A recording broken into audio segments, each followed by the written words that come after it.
Okay, ladies and gents, today I'm going to do a little follow-up and more detail on where I put the actual transmission cooler on my 21 TRD Pro Tundra here after installation of the thermostat, and what cooler I used. How do you get to the mounting locations, what mounting locations work, what types are out there, but I'll go in depth on exactly what I did. You can take it from there. So I'm gonna go up here, I'm gonna switch camera lenses, and we'll give you a little look at what all's involved in getting this grill out. Don't be intimidated. I know you don't want to break something on your brand new, very expensive vehicle, but this should be real similar for any model of late model Tundra, okay? The Pro is not unique other than just kind of the shape. So you're gonna have some pop clips like this. Be careful that you do not scratch your paint. I know it's under the hood, nobody will ever see, but if you're like me, it would bother you. You never forgive yourself. So you pop those two clips, okay? And then down in here, Exhibit A, there are 1, 2, 3, 4 10 millimeter bolts, okay? So we're gonna remove those, get your little 18 volt impact or your little 1/4 inch ratchet, whatever you wanna use, pop those out of there, okay? Then the only other concern, I'll fast forward past that, you know how to remove a bolt. Super simple. Oh, thanks dealership. Looks like they coated my terminals for me, but they forgot to put the cover back on. Oh, well, I'll forgive them for that, I guess. But not that oil. Just kidding.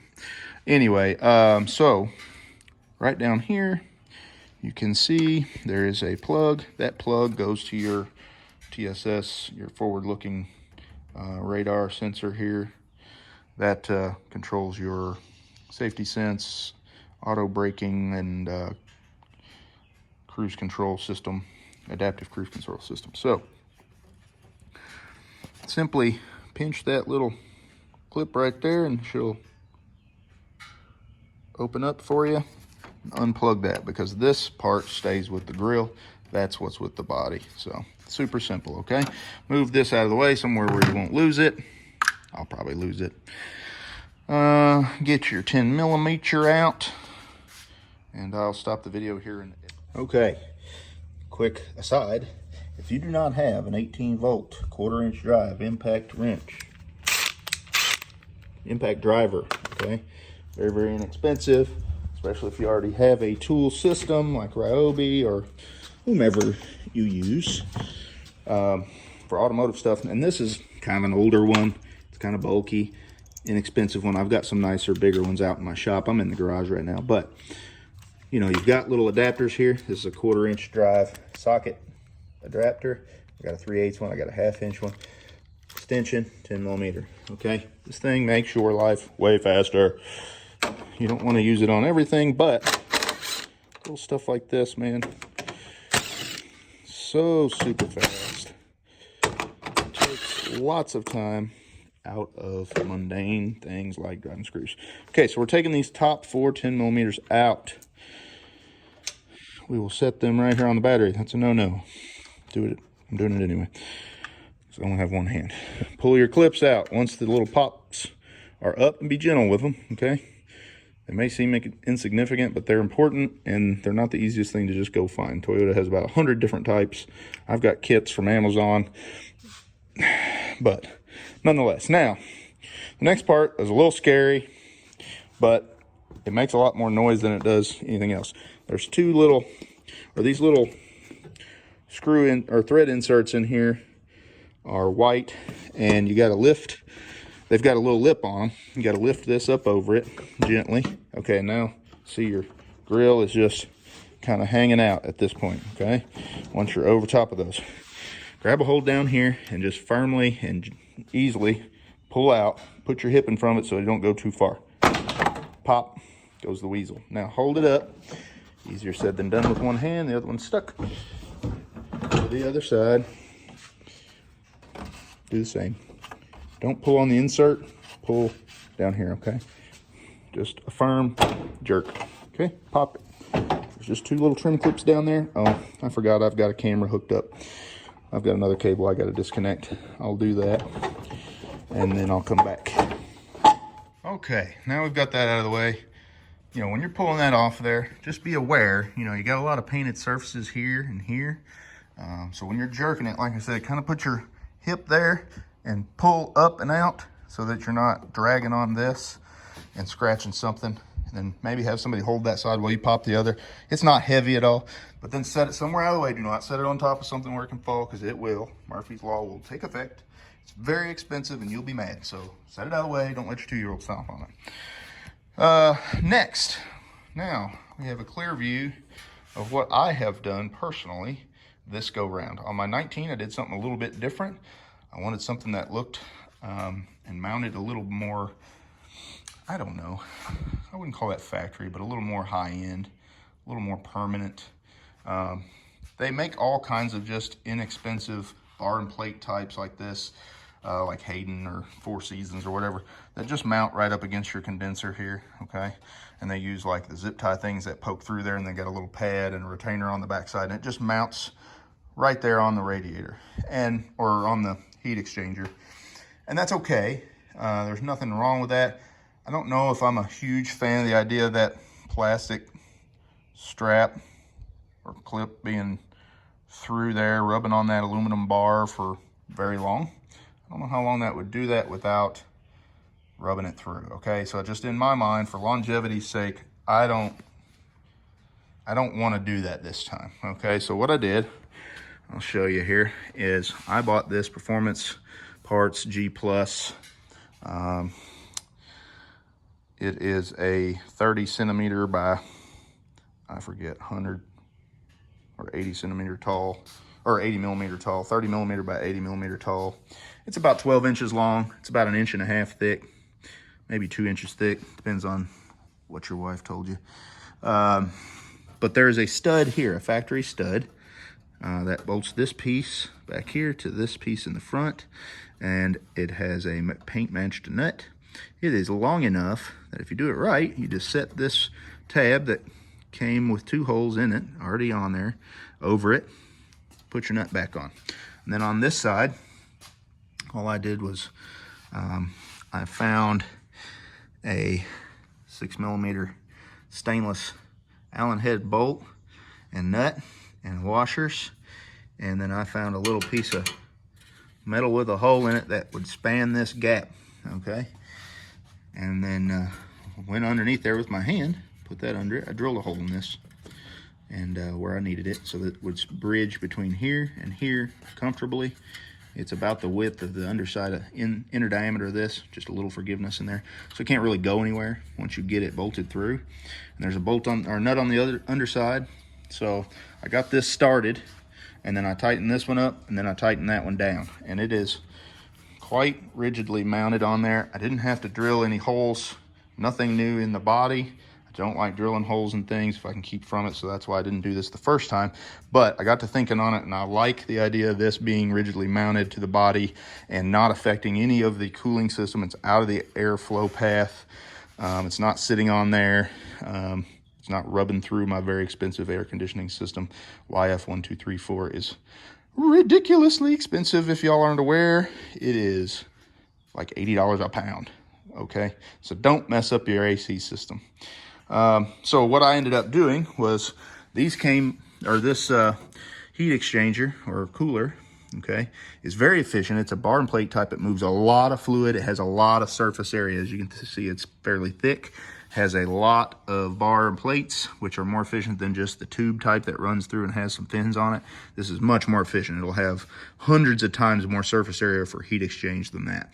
So a little bitty guy like this will exchange lots and lots of heat very easily.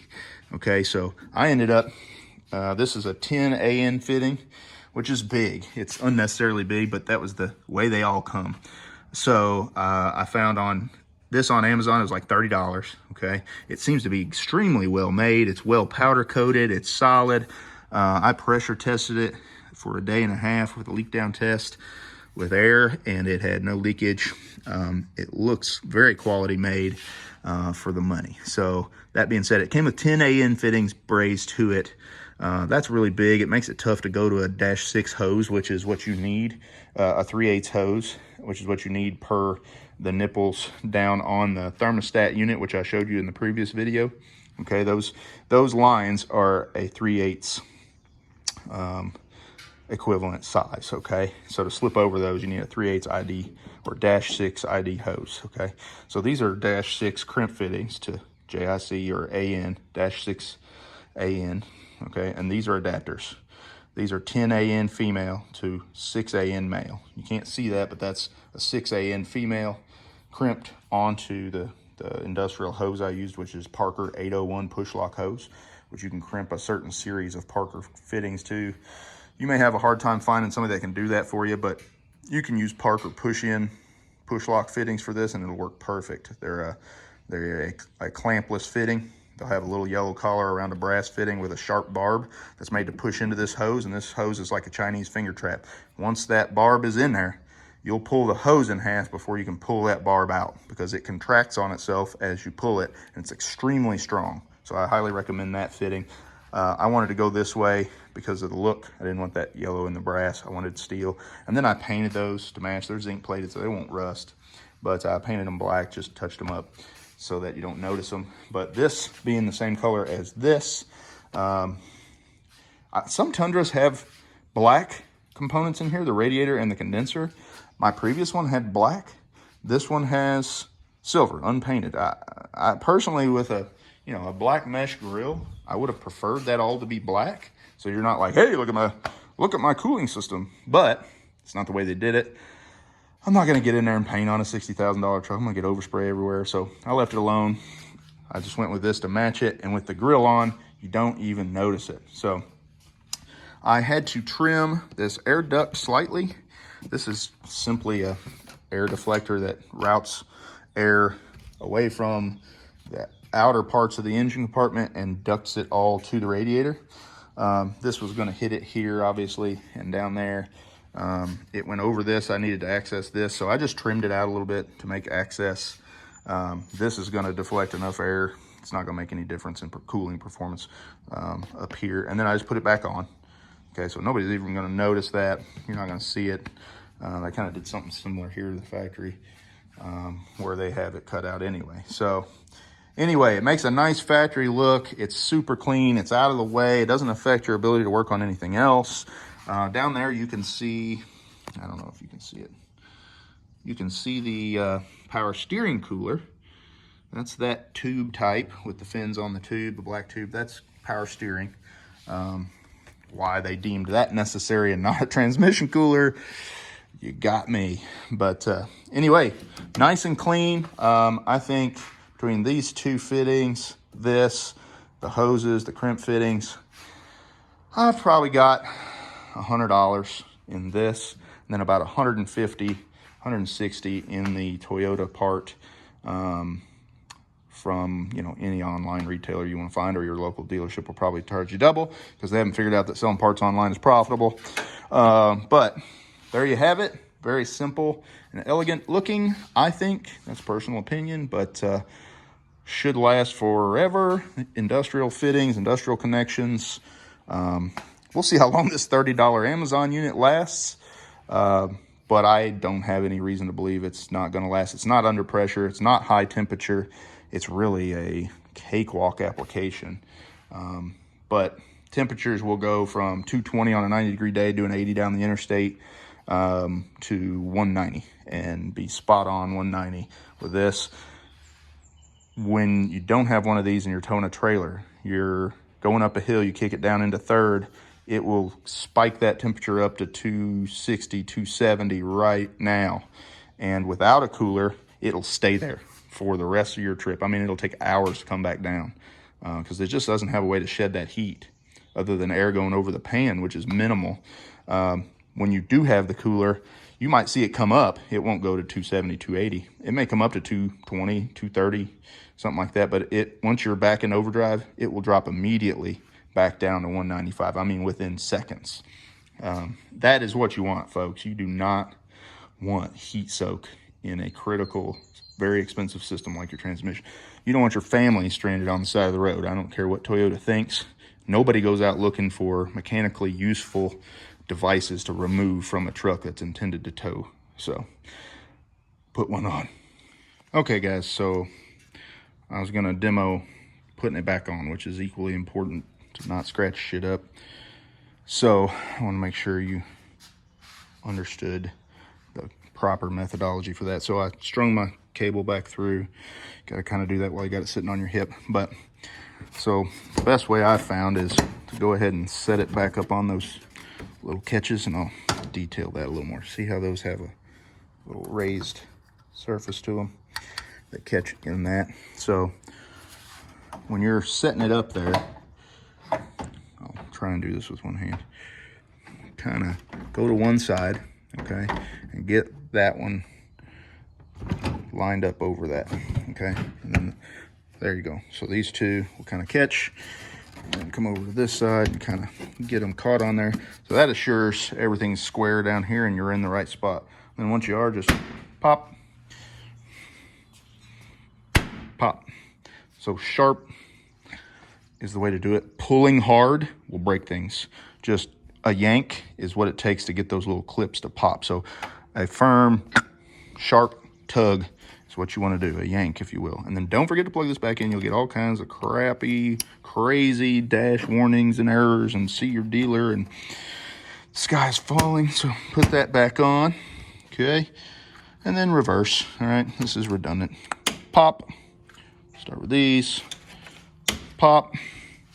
Drop your 10mm screws in, and they are screws, not bolts. Don't try and put a bolt in a screw thread insert. You will break it, and vice versa. Get it started a little bit. Gently run it down. You do not need any sort of torque on these, okay? They're just holding it down. They're not structural in any way, shape, or form. This grill is going to explode like Mount Vesuvius the minute you tap into something, as per design, so don't worry about it not being all that firmly attached. That's on purpose. Snap. And I'm doing this slow on purpose. This will drive them much faster. Don't do that. You'll break them. You'll break the little inserts.